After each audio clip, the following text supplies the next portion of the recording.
Theory 5, Occult Timeline Engineering, Rituals, Symbols, and the Soft Code of Reality. Thus far, we've explored the mechanical, digital, and quantum frameworks that might explain the Mandela effect. AI as the enforcer, CERN as the breach, Looking Glass as the manipulation tool, and simulation theory as the architecture itself. But none of those answer the more ancient question. What gives a system the command to shift in the first place? This brings us into the realm of the occult, not in the Hollywood sense of devil worship or mysticism for shock value, but in its original meaning, hidden knowledge. The occult theory of the Mandela effect proposes that reality is not merely physical or digital, but symbolic and energetic, shaped through ritual, intention, belief, and the manipulation of collective focus.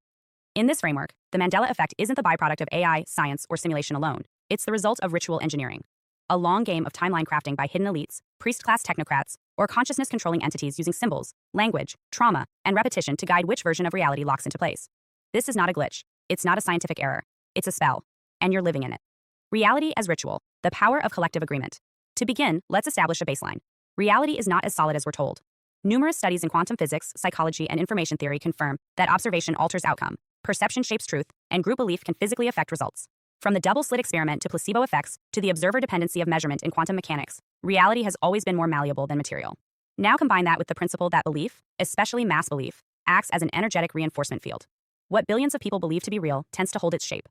This is why propaganda, media repetition, religious myth, and nationalistic narrative are used as tools of social control, because reality bends toward what we ritualize. So how does this tie to the Mandela effect? The theory here is that timelines don't just shift from technological accidents or simulated updates. They are also guided, ritually reinforced, and locked in through symbolism and emotional anchoring. Logos, slogans, sacred geometry, religious motifs, traumatic events, and mass ceremonies aren't random. They are technologies of spiritual programming.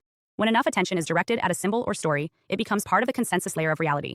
Change the symbol, and over time, you change the memory. You change the energetic blueprint. You reroute the timeline. And that is occult timeline engineering.